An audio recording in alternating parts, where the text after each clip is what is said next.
Centro de Noticias en Comunidad Udelar.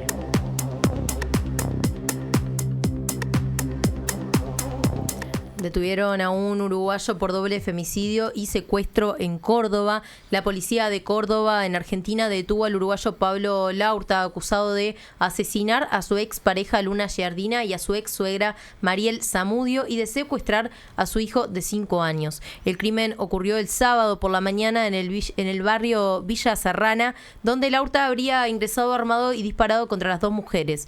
Tras el ataque, escapó con el niño y fue detenido al día siguiente en un hotel en Gualeguaychú, Entre Ríos, cuando intentaba cruzar hacia Uruguay. Según medios argentinos, Giardina había denunciado a Laurta por violencia de género y contaba con un botón antipánico que no llegó a activar. El detenido es el fundador de la organización antigénero Varones Unidos en Uruguay y fue presentado como empresario de medios digitales en el Parlamento en 2022. La policía cordobesa también investiga si Laurta tiene relación con la desaparición de un chofer que lo habría trasladado días antes, cuyo vehículo apareció incendiado. Laurta acusó a Giardina, quien asesinó, de haber presentado denuncias falsas y secuestrar a Pedro en Argentina, y apuntó contra la justicia feminista de Córdoba. Y acá, a pesar de la noticia, sí me gustaría decir que hace mucho tiempo que las organizaciones feministas vienen anunciando y hablando particularmente de esta persona, de esta organización de Varones Unidos, que vienen alertando del peligro que implica.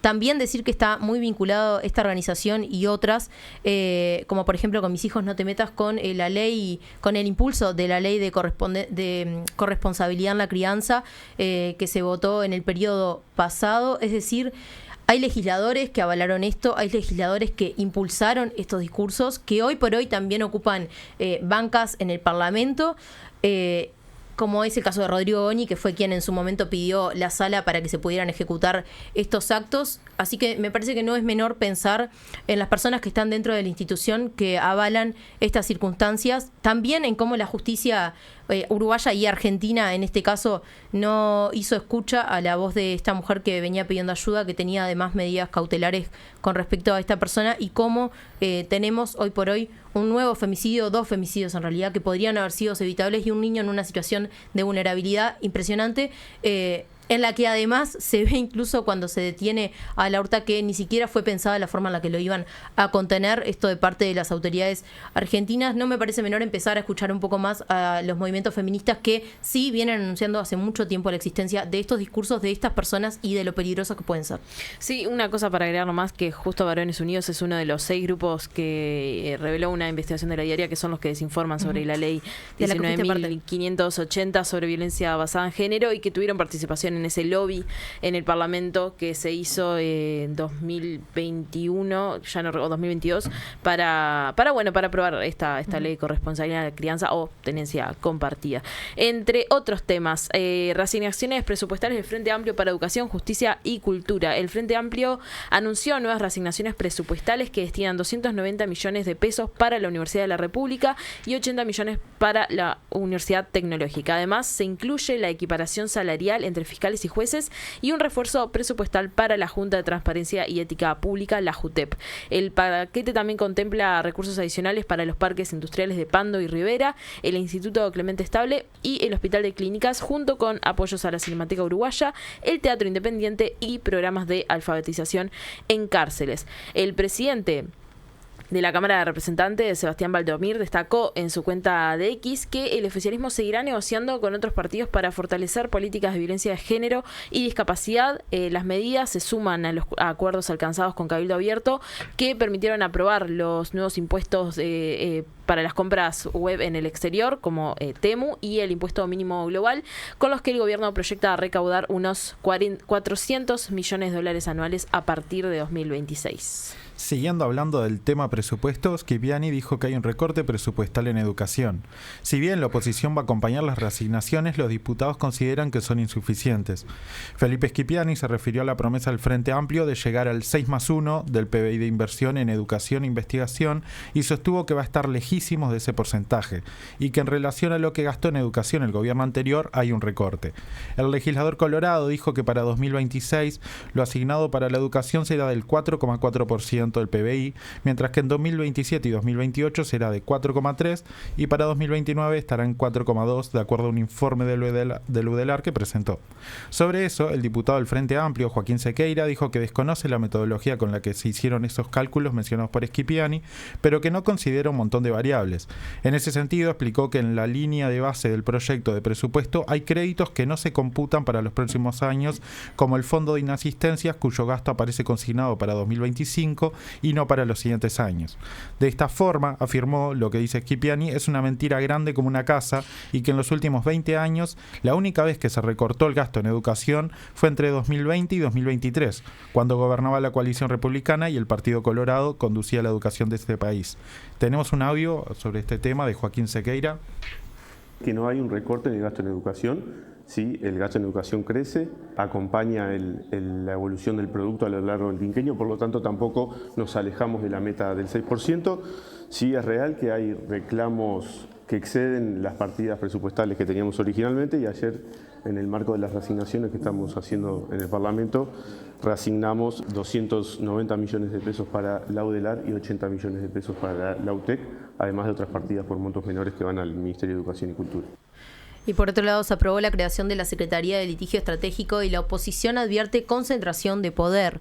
La Cámara de Diputados aprobó con 50 votos en 99, con el apoyo del Frente Amplio y Cabildo Abierto, la creación de la Secretaría de Litigio Estratégico del Estado, un organismo que dependerá directamente de Presidencia y tendrá como función coordinar la defensa del Estado en juicios nacionales e internacionales. Desde el oficialismo sostienen que busca articular la mejor defensa posible y consolidar un cuerpo estable de abogados, reduciendo la dependencia de estudios privados. La oposición, sin embargo, alertó sobre una concentración de poder en Presidencia y la falta de controles parlamentarios. El diputado colorado Felipe Schipiani advirtió que la Secretaría tendrá potestad para requerir información de organismos públicos y privados. A su vez, apuntaron contra el prosecretario de Presidencia, Jorge Díaz, que, según Schipiani, va a estar él en la conducción cotidiana, que no va a tener control parlamentario. Y sobre esto, el diputado cabildante Álvaro Perrone dijo que ese es un argumento que no entiende y expresó: cuando sale el Ministerio de Justicia dicen, no lo voto porque el Ministro de Justicia va a ser Jorge Díaz. Entonces, Jorge iba a ser Ministro de Justicia, va a estar al frente de esto, va a estar al frente de todo. Esas fueron las palabras explícitas de Perrone, que se ve muy enojado con esta circunstancia. Tendremos que traer a Jorge Díaz a ver qué dice él. Me da hasta un poco de risa como, bueno, el argumento es no votar algo porque va a estar Jorge Díaz, es muy ya causa gracia, ya no lo puedo tomar en serio. Que la discusión era lamentable. Ya no me acuerdo quién fue. Alguien dijo, el nivel de esta discusión es lamentable. Nos vamos al plano internacional porque comienza la liberación de rehenes en Gaza tras el acuerdo mediado por Trump. En las primeras horas de este lunes, durante la mañana, se espera que Hamás inicie la liberación de 20 rehenes israelíes capturados el 7 de octubre de 2023 como parte del acuerdo alcanzado con Israel en Egipto y anunciado por el presidente de Estados Unidos, Donald Trump. A cambio, Israel liberará a 250 presos palestinos y a 1.700 detenidos de Gaza sin cargos formales. El alto al fuego permitió el retorno de miles de palestinos desplazados a lo que queda de sus hogares en medio de una devastación que dejó más de 67.000 muertos y ciudades enteras destruidas. La ONU estima que reconstruir Gaza costará más de 50 millones de dólares, mientras que las organizaciones humanitarias reclaman a Israel abrir los cruces fronterizos para permitir el ingreso de ayuda. Este lunes, Trump y el presidente egipcio Abdel Fattah al-Sisi encabezan en Sharm el-Sheikh una cumbre internacional por la paz con más de 30 líderes, entre ellos Emmanuel Macron, Pedro Sánchez, Giorgia Meloni y Recep Tayyip Erdogan, para discutir una nueva fase de estabilidad regional en Medio Oriente. Ni Israel ni Hamás participarán, pero sí lo hará el presidente palestino Mahmoud Abbas en representación de la Autoridad Nacional Palestina. Sobre este tema, Ezequiel Copel afirma que este no es un acuerdo de paz, sería un cese el fuego en Gaza, pero la ocupación continúa. El periodista argentino especializado en Medio Oriente, Ezequiel Copel, analizó en una entrevista con La Diaria el acuerdo alcanzado entre Israel y Hamás bajo la mediación del presidente estadounidense Donald Trump, que presentó como un plan de paz. Según Copel, lo firmado no constituye un acuerdo de paz, sino un cese del fuego temporal mientras la ocupación israelí continúa, especialmente en Cisjordania Cisjordania, donde avanza la colonización y la consolida la presencia militar. Coppel advirtió que el pueblo palestino no está en la mesa de negociación y que el pacto actual deja fuera a la Autoridad Nacional Palestina, que debería encargarse de la reconstrucción de Gaza una vez concluida la retirada israelí. Lo que se discute con Hamás es solo el intercambio de rehenes y prisioneros, pero nadie habla del futuro gobierno palestino, señaló, al mismo tiempo que cuestionó la posibilidad de que una fuerza multinacional, liderada por figuras como el ex primer ministro británico Tony Blair, administre temporalmente el territorio. Finalmente, Coppel subrayó que el acuerdo no modifica la situación en el terreno. La colonización de Cisjordania sigue su curso y el reconocimiento internacional a Palestina, aunque moleste a Israel, no cambia los hechos. Este pacto puede frenar las bombas por un tiempo, pero no pone fin a la ocupación ni al conflicto.